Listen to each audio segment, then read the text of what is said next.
I walk into a casino and I want to start counting cards. I want to start playing advantage blackjack.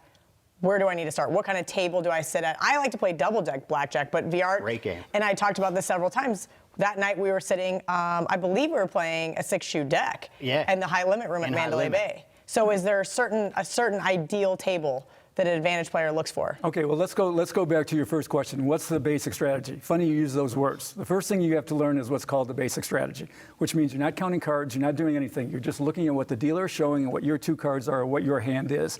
And there's a proper way to play. That's basic strategy. That will get you close to break even with the game, not quite. Basically, you're going to be 0.5% behind.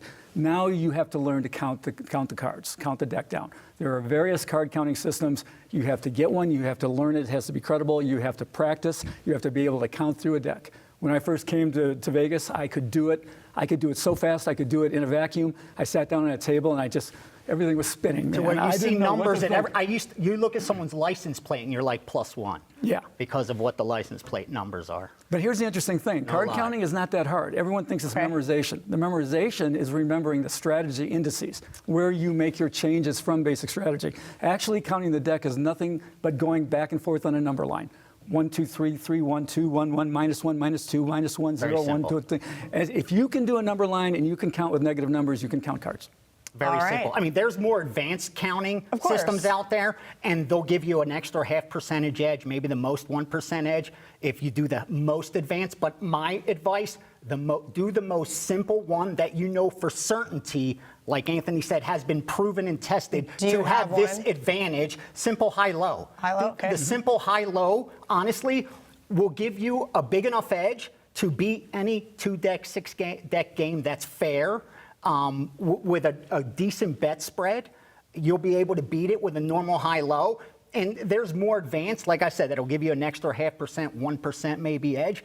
But the mistakes you're possible of making, because they are more difficult, wipe out any edge you may have. It's better to do high-low perfect and not make any errors, because advanced blackjack's like chess. There's a right move for everything, an automatic move. You don't care about that hand. Regardless of the outcome, there is a right move for what the dealer has, what I have, how many cards are in the discard. And it doesn't matter how many people are around you and what they have either. What matters and that's what screws me up every time. Is I'm like, you didn't hit your 16. His hand, my hand, and the amount of cards in the discard deck. Okay. That's the only thing that matters. Yeah, hands are independent. And whether another person does at your table, they make a wrong play, it will help you as many times as it hurts you.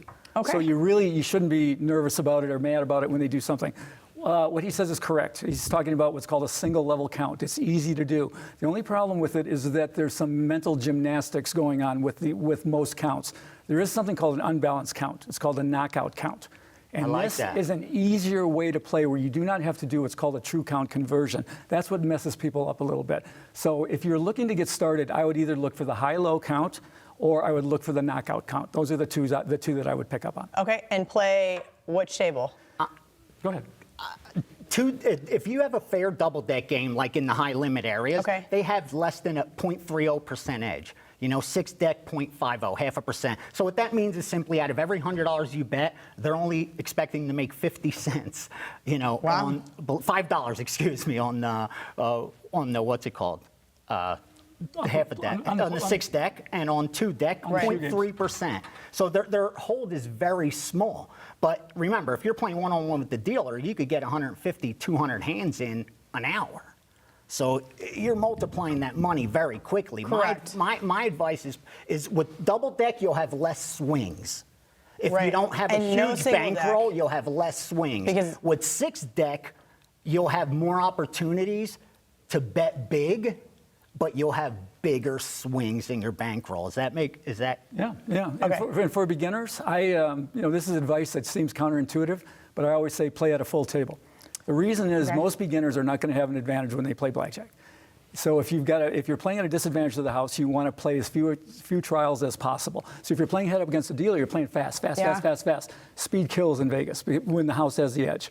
If you're playing with a bunch of people, you're playing much more slowly. And the house edge is going to work on you over time, but you're not going to get as many trials. You're going to lose less money. It's also more social. It's also more fun. Once you progress, I feel like you blend in more Well, once you get better, once you get to the point where the edge is yours, then everything kind of flips around. Now you want to play with fewer people. Now you want to play faster. Now you want to play, or you want to play with somebody who's betting more than you, so you're under the radar, so they're not watching you so much. So it changes as you progress with your skills. Yeah, you want to get hands in, and a one-on-one with the dealer, if you could get it and get away with it, is obviously the most optimum, because it's just you, it's just one-on-one, and it's obviously the most hands. And you can go on a get quick run per hour. Put your money in your you'll pocket get the and most leave. hands in, for long-term results. Yeah, probably the quickest. When you're playing professionally or playing at an expert level, you don't want to get picked off by the casino. So you tend to not play so long.